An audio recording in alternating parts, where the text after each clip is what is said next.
this, maybe they can work on it, but it's going to be another question. Actually, we just talked about disability, and this is in the core of the session 5, because Paris 2024 has made it a point of honor to elevate parasports to the level of what is commonly referred as able-bodied sports, even though we don't really like it. This began with the merging of the Olympic and Paralympic French teams simply becoming Team France. The goals of Paris 2024 is to organize games for all, accessible to the widest range of individuals, whether able-bodied or with disabilities. It also will be reflected in the sign language we've been talking about just right now. Interpretation of the national anthem, for example, for the first time. La Marseillaise, during the opening ceremony, will be signed.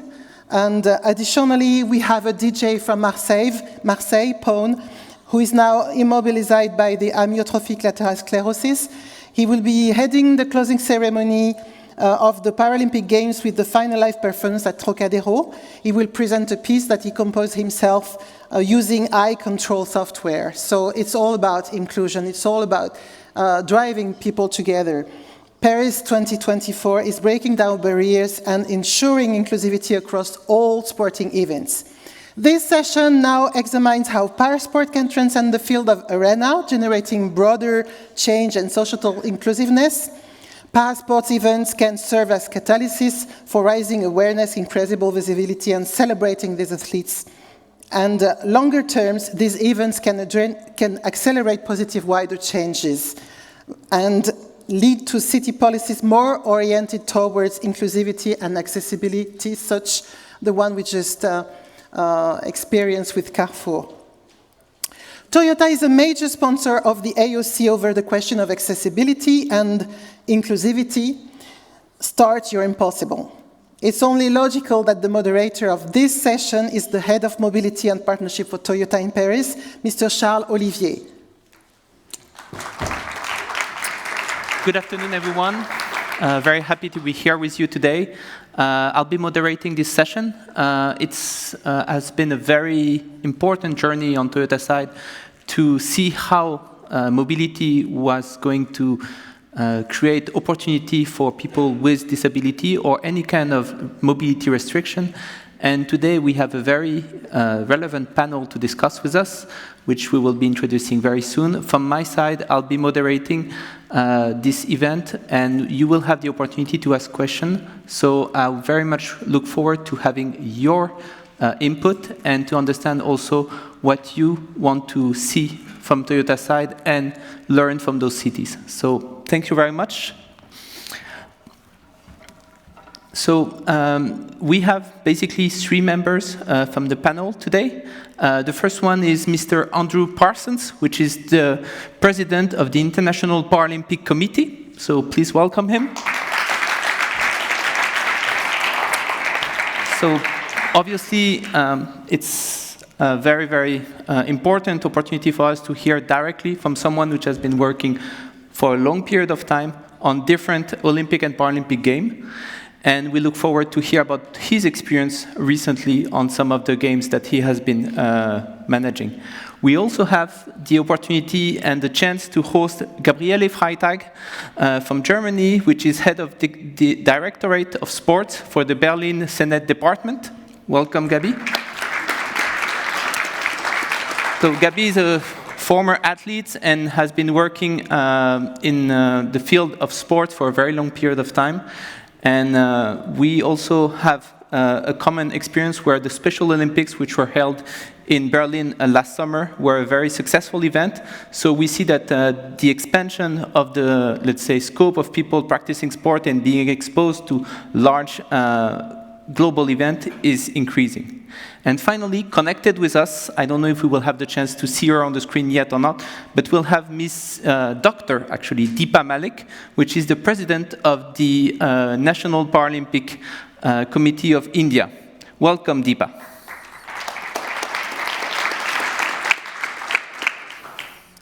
So basically how the session will work is we will have presentation from the 3 members of the panel, and then afterwards we'll have a session of Q&A which will last around 30 minutes, so you have plenty of time to think about the points that you want to raise and make sure that we list them in the application that you have been using since this morning.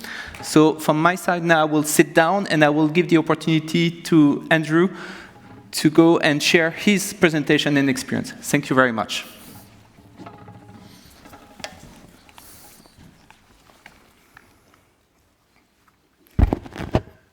Good afternoon.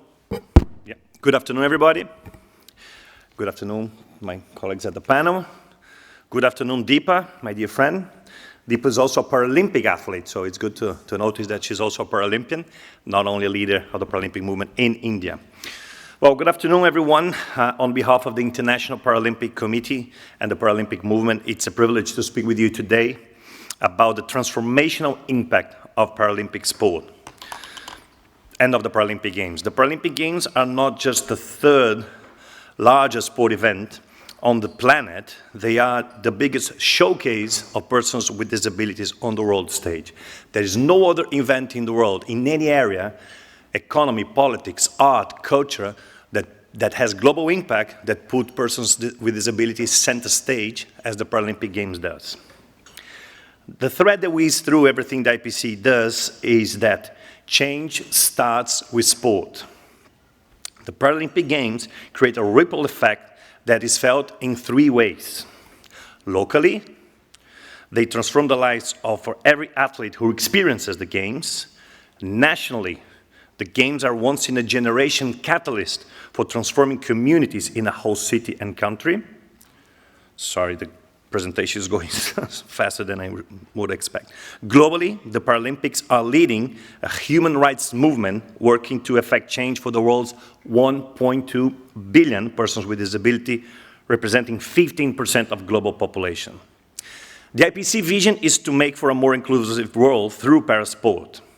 We were founded in 1989, and in our first 30 years of our work rightly focused on 2 key pillars: developing and serving athletes and our member organizations, and growing the Paralympic Games.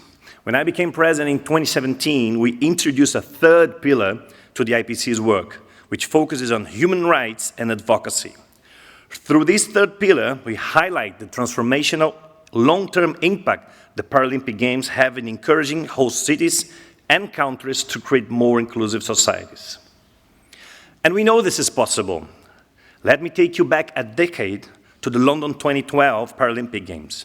I want to show you the long-term impact they had. 2 years before the London Games, research found that less than 1% of the British public could name a single Paralympic athlete.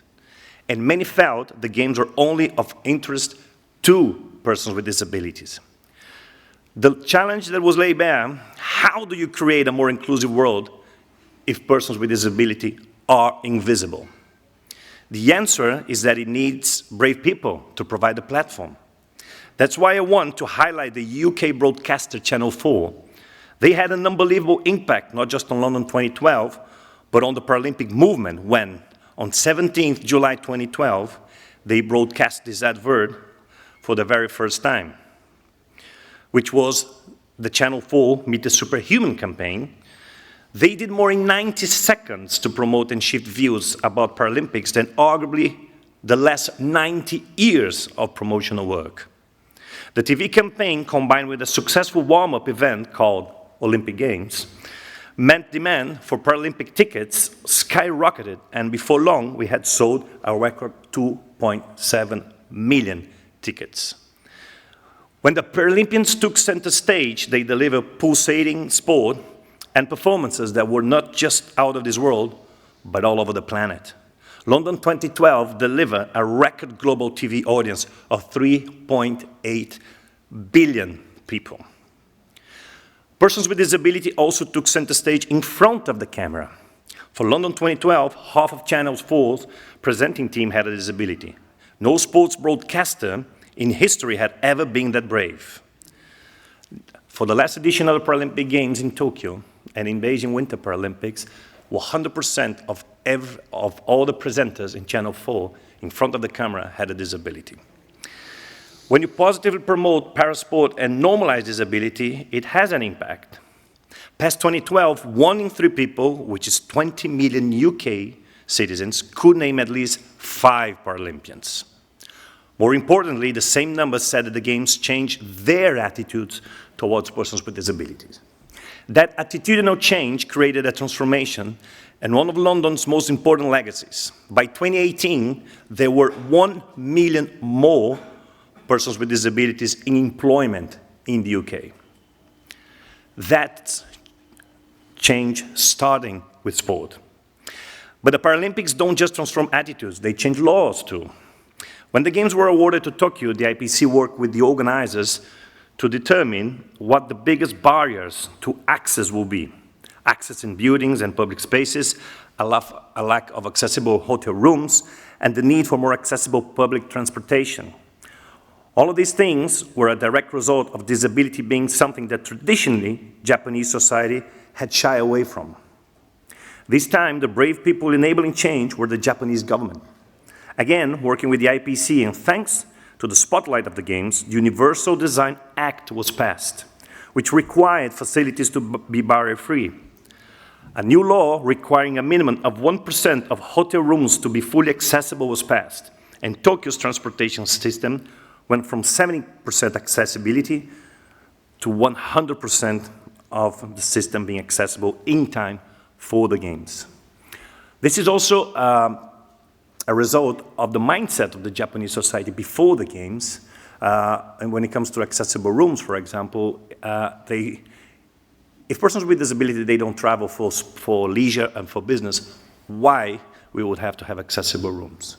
So that change in the mindset, combined with a change in the law, create a new perspective for the Japanese people with disabilities that now have accessible rooms, and people with disability who travels to Japan. The Paralympic Games were the biggest platform for disability ever in Japan, and thanks to their record-breaking performances, mass promotion by corporations, and 500 hours of Games time coverage by national broadcaster NHK, Japanese Paralympians now enjoy much greater profile. In November 21, 2 months after the Paralympic Games closed, research by Kyodo News found that 70% of persons with disabilities in Japan believe the Games had led to a better understanding of their own disability or disabilities in general. That's change starting with sport. But this isn't only about changing attitudes, and it just isn't just about changing laws. The Paralympic Games transform urban environments, create more inclusive societies, and then deliver economic impact that everyone benefits from. I am pleased to say that because of brave decisions being taken by local and national governments, the transformation work is already taking place here in Paris and France ahead of the Paris 2024 Paralympic Games. Last year, following engagement from the International Paralympic Committee, we saw the French government reduce the VAT on a range of equipment for persons with disabilities from 20% to 5.5%. The cost of assistive technology suddenly became less of a barrier to France's 12 million persons with disabilities. In April of this year, President Macron's French government introduced a raft of measures to improve inclusion for persons with disabilities, for more inclusive schooling for 430,000 students with disabilities, to the rise of 120 workers in the sheltered sector, will evolve to be identical to those of employees. From the full reimbursement of wheelchair purchases to 1.5 billion euros worth of investment in improving the accessibility of places in daily life, such as small shops and restaurants, as well as improved digital accessibility of public websites. At the beginning of last month, President Macron was there with us in Paris 24, and 60,000 Parisians celebrating Paralympic Day in the Place de la République. We were also thrilled to welcome Mayor Anne Hidalgo too. At a local government level, the support and commitment of Mayor Hidalgo is fantastic. It's one thing to show enthusiasm for gains. It is another to invest 125 million euros over the next 3 years, making Paris more accessible for persons with disabilities. But that's exactly what the city of Paris is doing. It's a huge and important investment. By way of comparison, Beijing 2008, which is often seen as the benchmark for creating an accessible games, spent a similar amount of money in 7 years. But here is Paris doing it in 3. The city is doing cool things like making all bus routes accessible, developing enhanced accessibility neighborhoods, and aiming to have 1,000 accessible taxis for the games. These are all improvements triggered by the Paralympics. My favorite project, though, is the one I believe will have the longest impact for France. Club Inclusive is led by the National Paralympic Committee of France and the Ministry of Sport. Its objective is to make 3,000 community sports centers adapt to welcome persons with disability. The president of the National Paralympic Committee of France, the Paralympic champion Marie-Amélie Le Fur, is leading this project. Earlier this year, she showed me how the project is working in Paris already. It's a simple but highly effective concept. There are thousands of sports clubs across France, but many of them are not set up to either allow people to practice Parasport or to encourage them to become better at it. I was having a discussion now with Pierre Rabanin, Vice Mayor of Paris, and he was telling me that on this project alone, by Games time next year, the expected target in number of people, the result will be that they will have double what they have targeted by the Games time. It's simple, but effective. I will let him show you the numbers later on. But to know that the demand is there, waiting for some action, it's reassuring. Club Inclusive advises on solutions like how to make the physical infrastructure of a beauty more accessible to guidance for coaches and how to coach Parasport. It's an important initiative because it's about maximizing existing opportunities for everyone to practice sport. You don't need to build new clubs to have more people taking part in Parasport. You just have to make the existing ones accessible for all. That's change starting with sport. As I said at the beginning, this speech, the Paralympic Games are transformational. The ripple effect is felt by individuals, communities, and worldwide.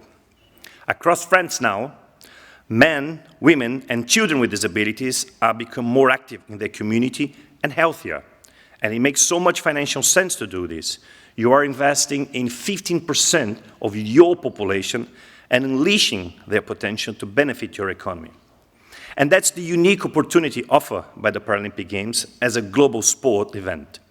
By saying you, as a city and a nation, are open and inclusive to persons with disabilities, you are tapping into a market that is worth $8 trillion and is increasing by 14% per year. The rewards come from being brave.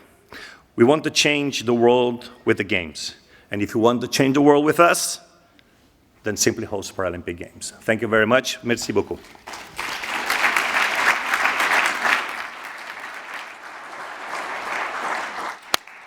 Thank you very much, Andrew. We are now moving to the next speaker from German side, going to share experience of Berlin and all the activity that has been going on to promote sports in this city. The floor is yours. Good afternoon, and thanks for the opportunity of presentation. May I see the presentation, the slides?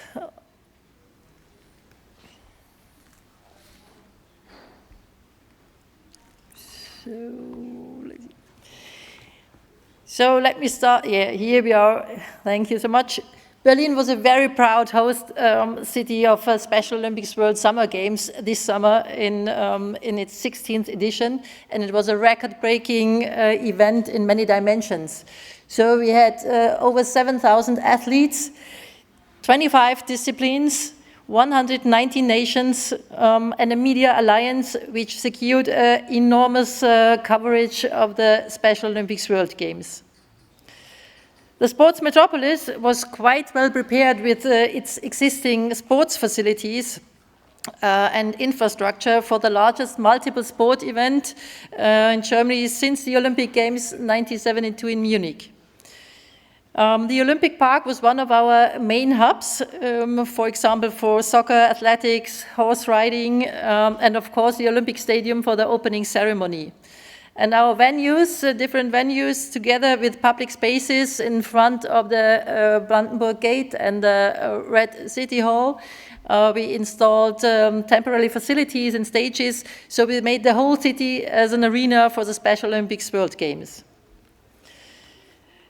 We have quite a vital sports organization landscape so far with the Sports State Federation as an umbrella organization for federations and clubs, and we also have already a quite functioning sports structure for mainly physically disabled people, but only a few offers for people with intellectual disabilities and inclusive sports offers. And the Special Olympics World Summer Games were for us a great platform to start transformation and to go align with the UN Convention on the Rights of Persons with Disabilities.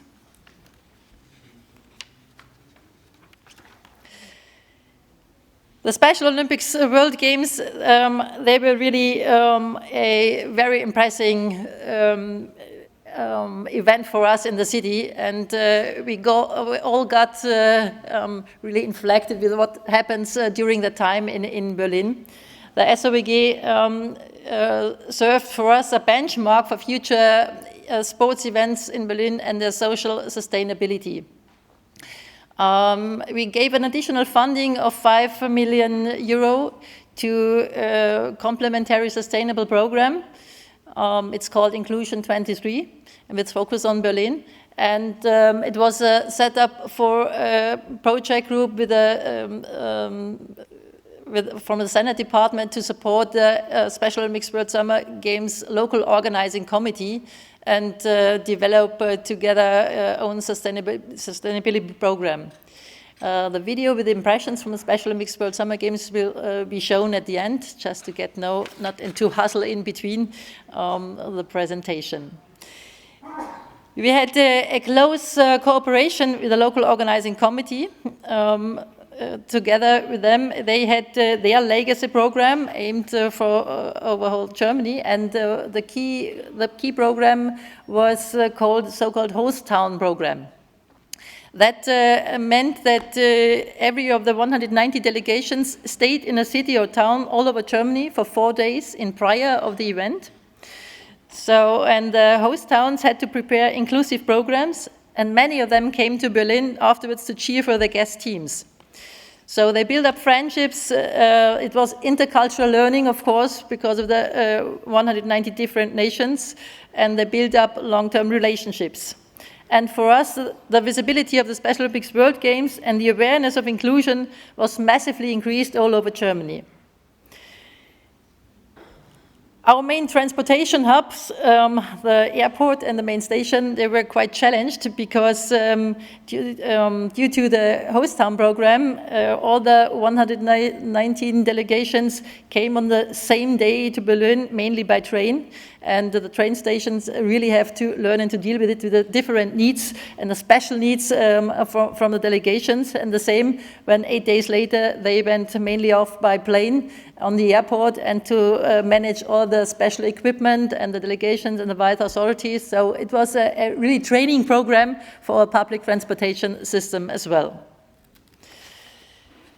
Our own legacy programs was set up on 3 pillars. The Inclusion 23 projects, 14 projects created in cooperation with our project group and financially supported.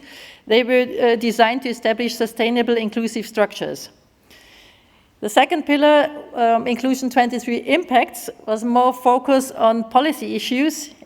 These were independent, inclusive projects, kind of hooked up on the Special Olympics World Games. They were supported through advice or through networking or assistance for starting up. And example is a network for inclusive playgrounds all over Berlin.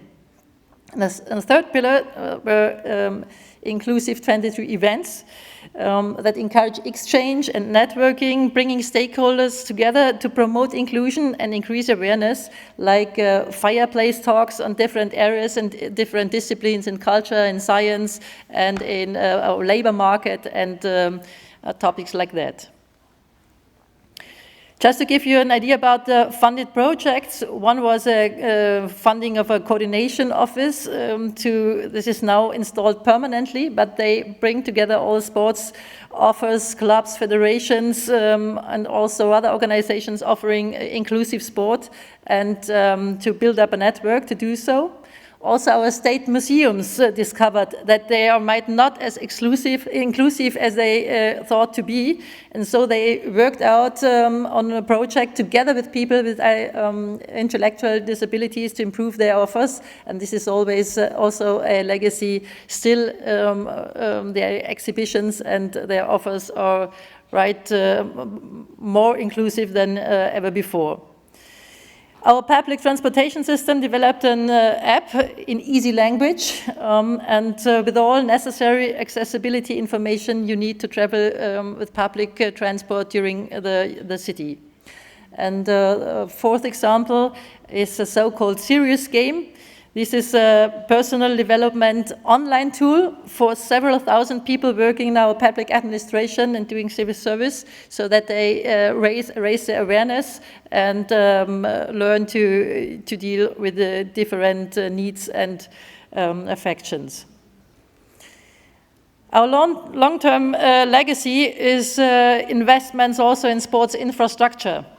We are the goal is that in every district of our 12 districts, we've got 2 future sports facilities with different needs and accessibilities for different disabilities. The Olympic Stadium has become one of the most inclusive stadiums in the world.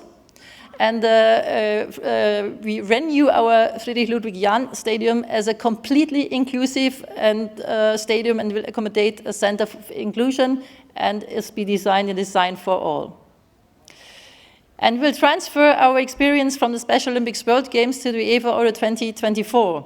We're now planning the most sustainable European Championships of all times. And the social claim of the Special Olympics World Games will be established also in the UEFA Euro 24 as a major sport events coming up. It's a barrier-free Olympic Stadium. We have tandem volunteering, people with intellectual disabilities and with no disabilities. We have sports commentators with ID, and a lot of other further projects we just enhanced to the next event. And just to give you a last impression, I would like to show you the short video about our Special Olympics World Games. Show me you ready for the greatest moment of your entire life. Are you ready? Oh, just do your best. Cause this is when we show the world we shine a light. I feel strong, set my goals. Cause I know I can do anything you do, but I gotta work harder. Cause I was searching, but now I find you. So I'm making a move, I got to do, got something to prove.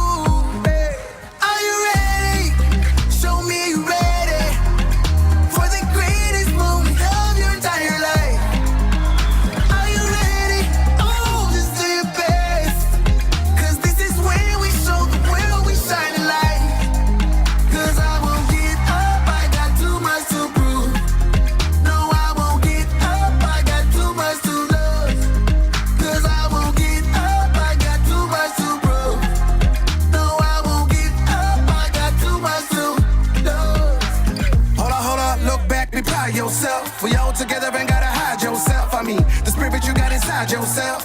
Unbeatable, untold, competing with one goal. We seen it unfold. I'm saying, look back, smile at where you find yourself. Hold up, hold up. Are you ready? Show me you ready for the greatest moment of your entire life. Are you ready? Oh, just do your best. Cause this is when we show the world we shine a light. Are you ready? Show me you ready for the greatest moment of your entire life. Are you ready? Oh, just do your best. Cause this is when we show the world we shine a light.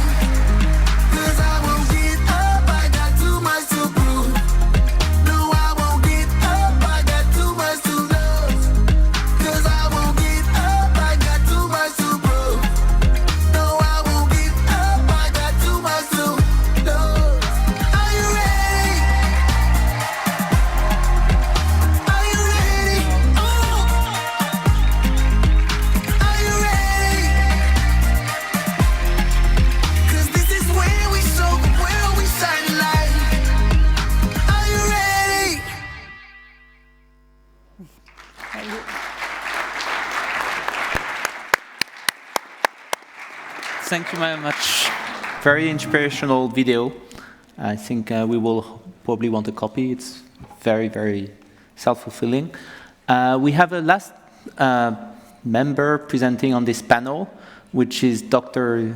Deepa Manik, which, as Andrew mentioned, also Paralympian athletes, and she will be sharing with us her experience of growing the Paralympic sport in India and achieving record number of medals. So I hope we can connect with her, and the floor is yours, Deepa. Hello, good evening, everyone. This is Namaskar from Riyadh. We have had 4 very eventful days in the APC General Assembly, and we have been talking a lot about the impact of sports in past 4 years, not only just in India, my city, but also in Asia and the future that we are looking at. Very inspirational video, amazing, very heartwarming. My greetings to all who are listening to me at the moment. A big hello to Andrew. Thank you for pointing out about my sporting career, because who I am today and the platforms that I get to speak or to bring about the change is all thanks to Parasports. If I take you through my journey, if you can go to the next slide. I am second born, and the first time I had a tourist with disability was when I was a little girl.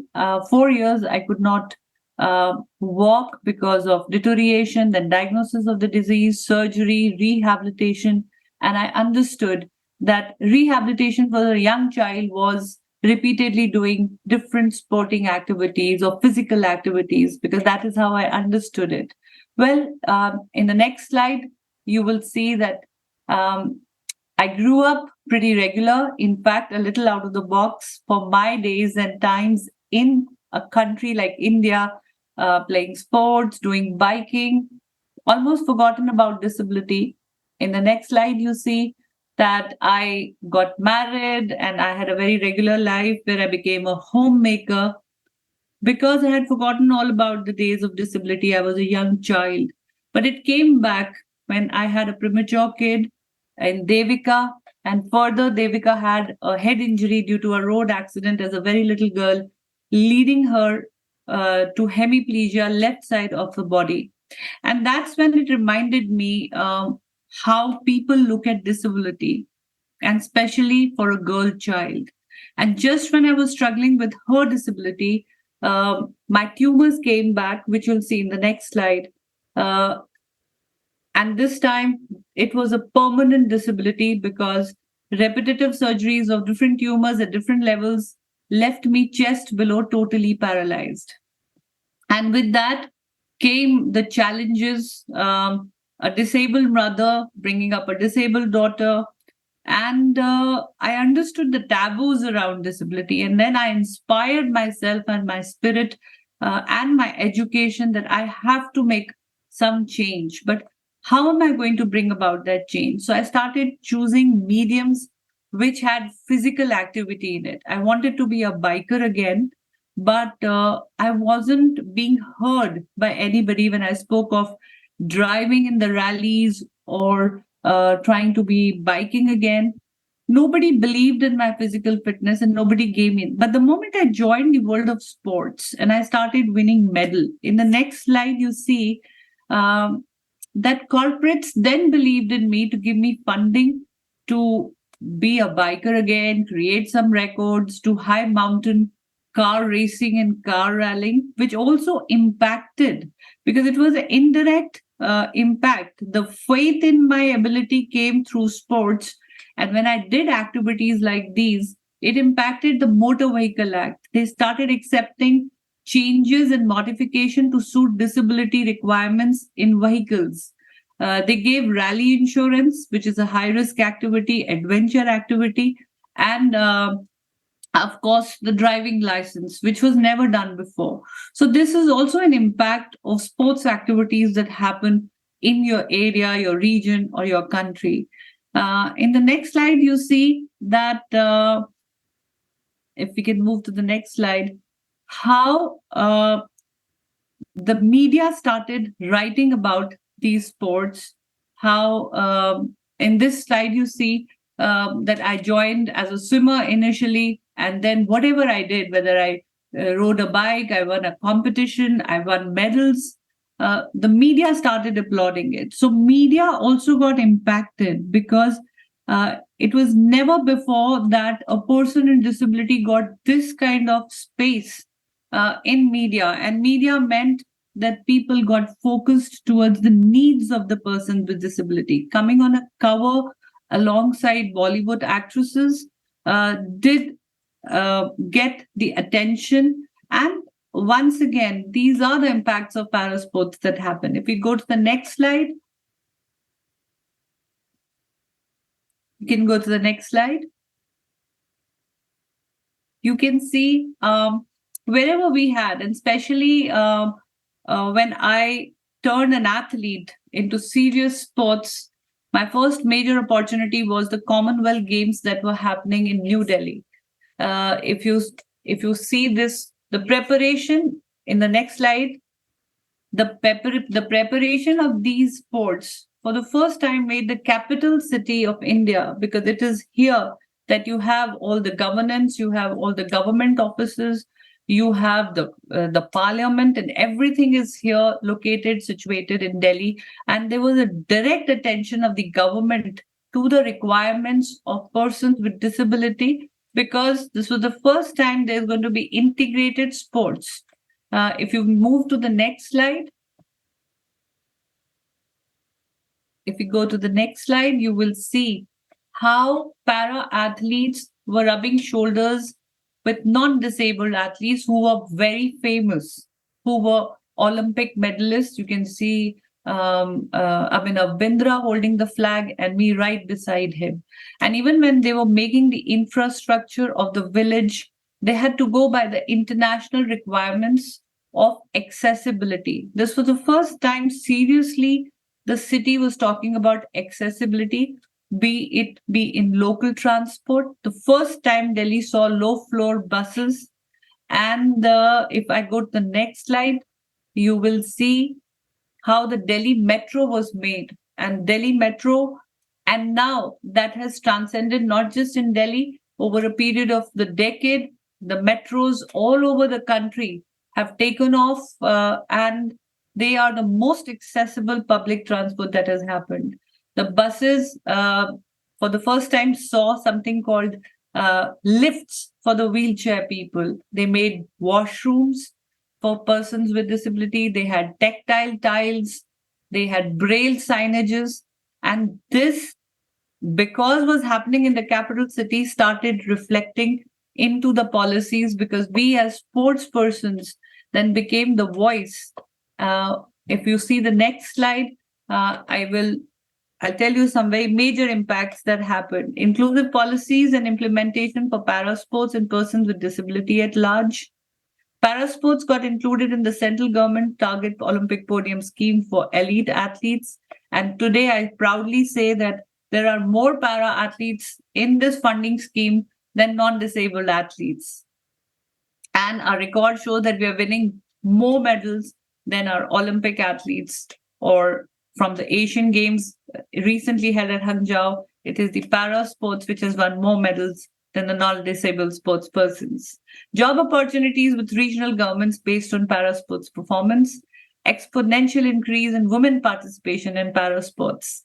When I started playing, I used to be the only woman in first two World Championships that happened, and in Rio, mine was the first medal, and the progress has happened 350% more. Now we have more women participating. The 40% contribution of major medals in major events are coming from women. Para-athletes have become respected ambassadors of change in the community. Election Commission ambassadors, Fit India campaign, Save the Girl Child Initiative, Accessible India campaign, Clean India campaign. Indian policies offer one of the highest monetary rewards now in the world for parasports achievements. Better sponsorship opportunities are coming, and improved international perception and understanding of parasports, inclusive and integrated sports training and competition arenas. And now I'll take you to my next slide to prove what I have just said. In this slide, you can see how para athletes have become ambassadors. This is making the elections accessible, because this is very important. Unless persons with disability vote and become the part of policy making, our voices will not be heard.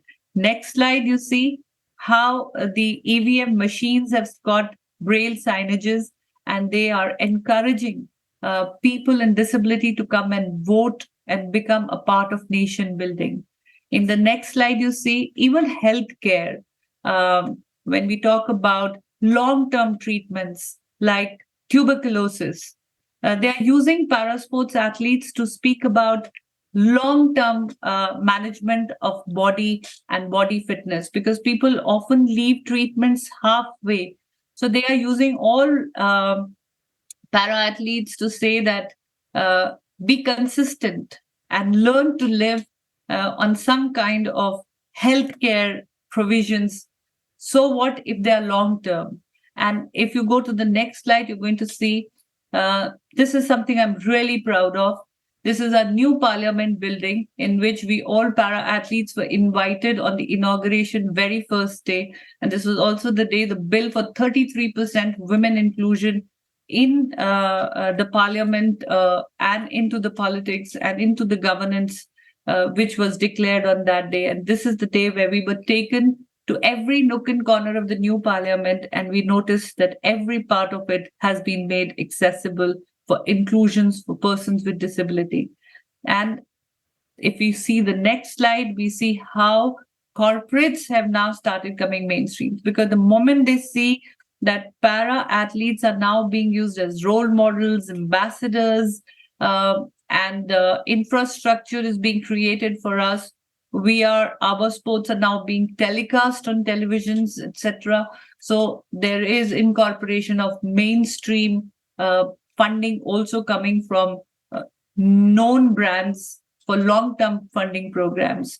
If we go on to the next slide, we are also going to see that this is the impact of sports, where athletes are being invited on leading TV shows, on leading brands, the cover of the magazines, which are very popular in India. And the moment people look at these pictures or these campaigns, it is a recall factor, which ultimately takes you back that the origin of all the change has been parasports and a parasports event that happens in your region.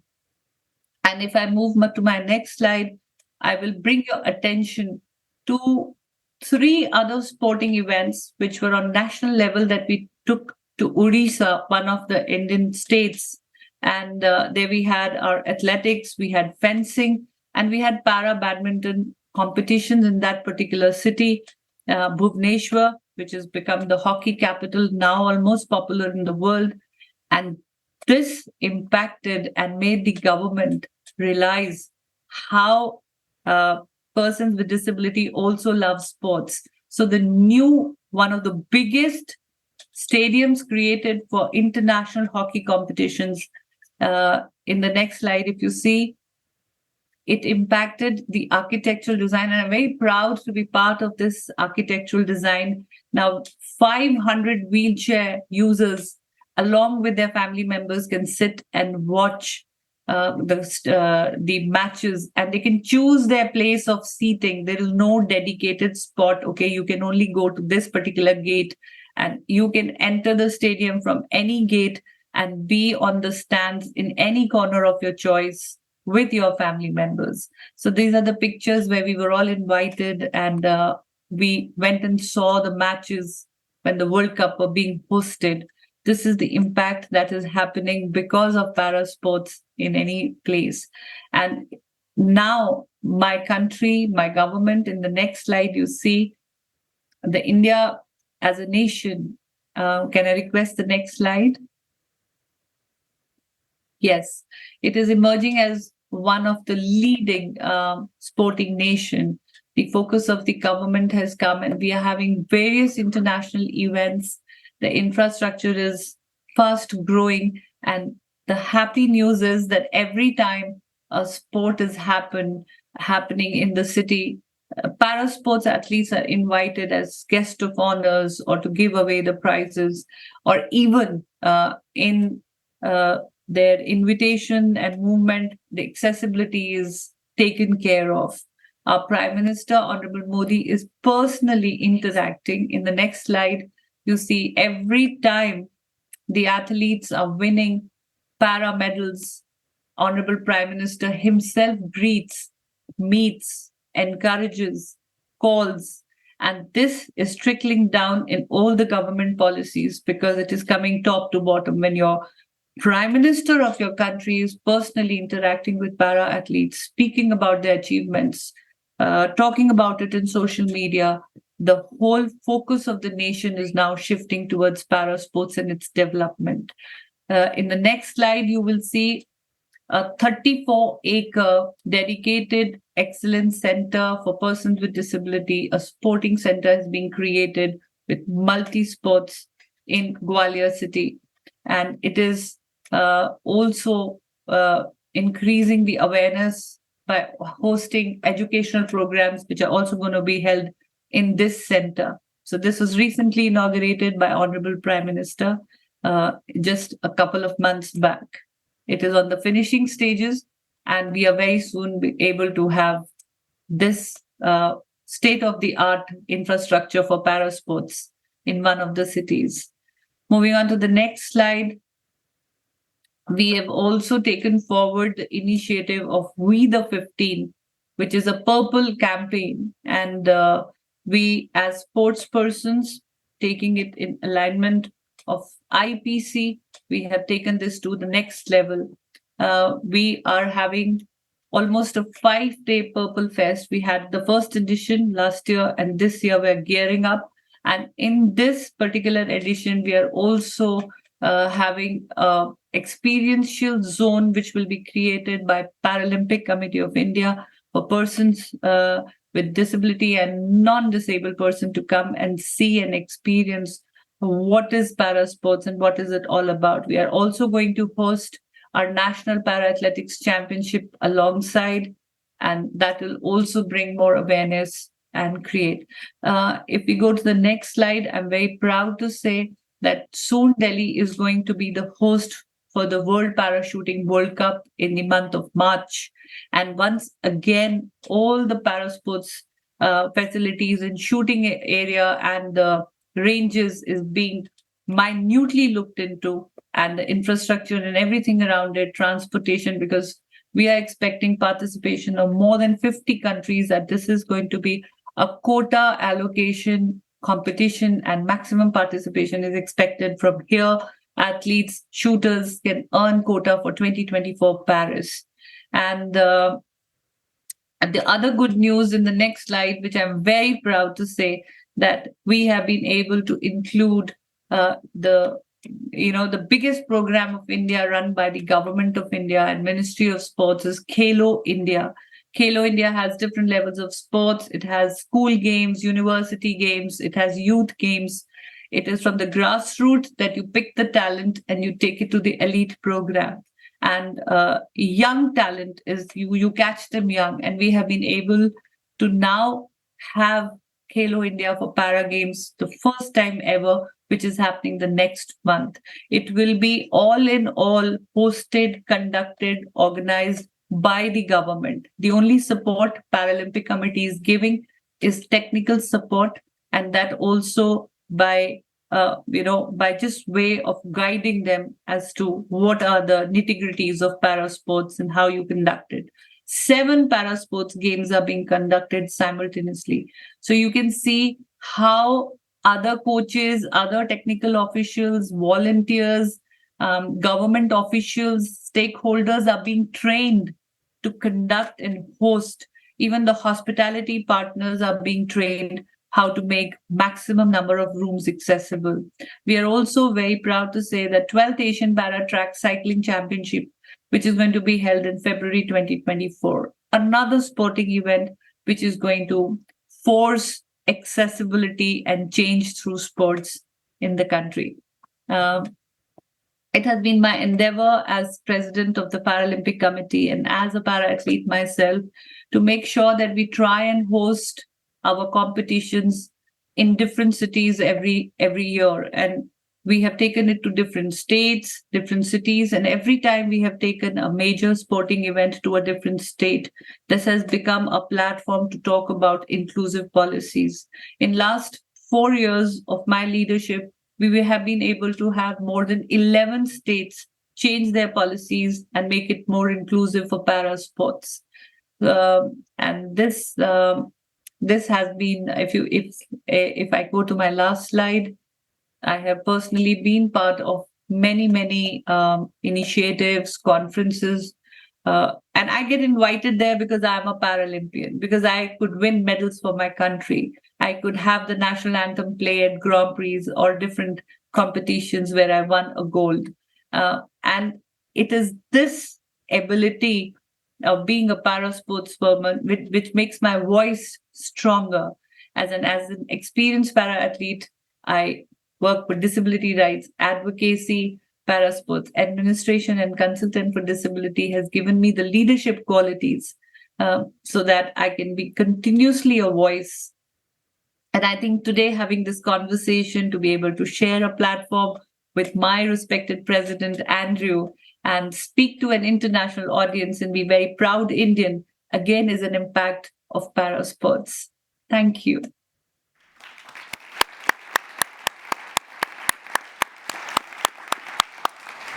Thank you very much, Deepa.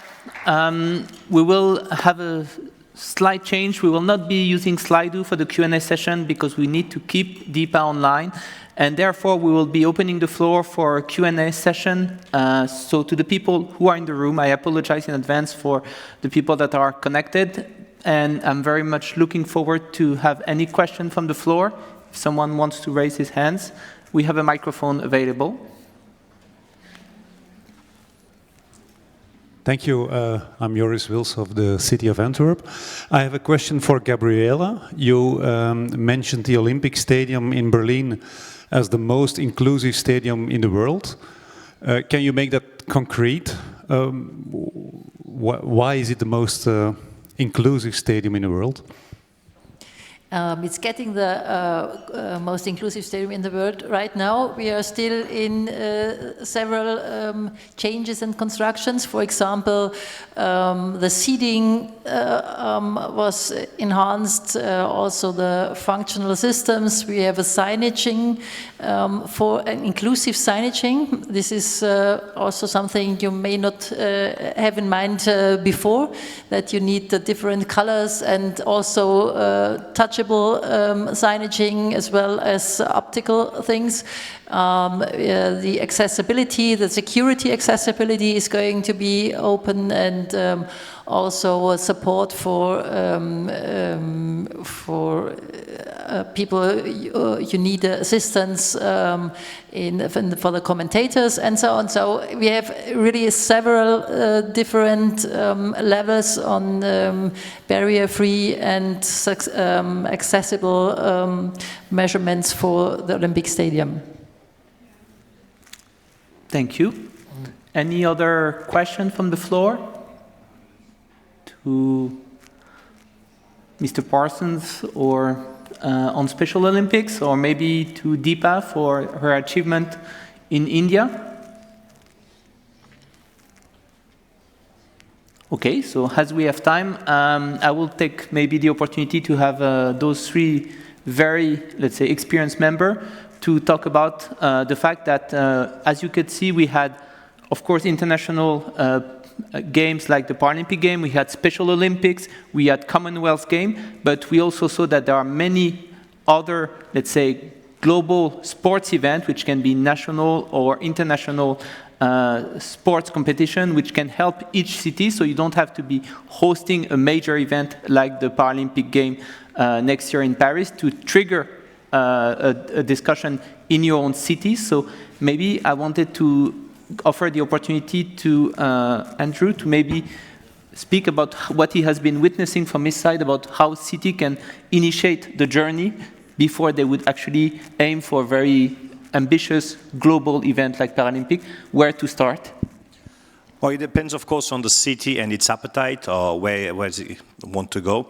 But yes, as you said, there are many levels of international sport events. Like last week, I was in Santiago, Chile for the Pan American Games.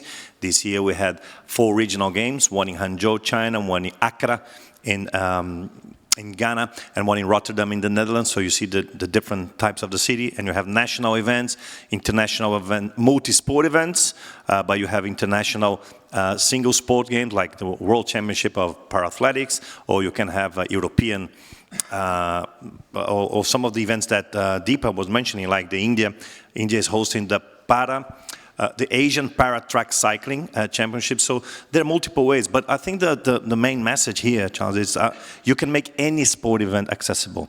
And it's not only accessibility, meaning for the athletes attending, but also for spectators. One thing that is important is that persons with disability, they also want to enjoy able-bodied sport events.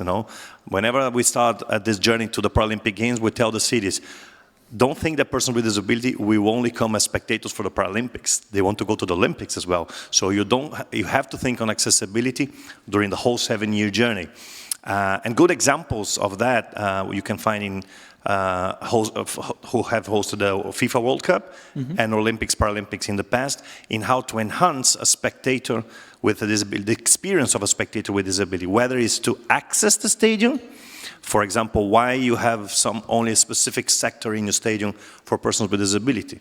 If they want to buy the most expensive ticket, they should be able to do it. If they want to go for something in the middle, if they go for the least expensive one, and so on and so forth. But also, how a blind person, for example, can experience athletics event at the Olympics.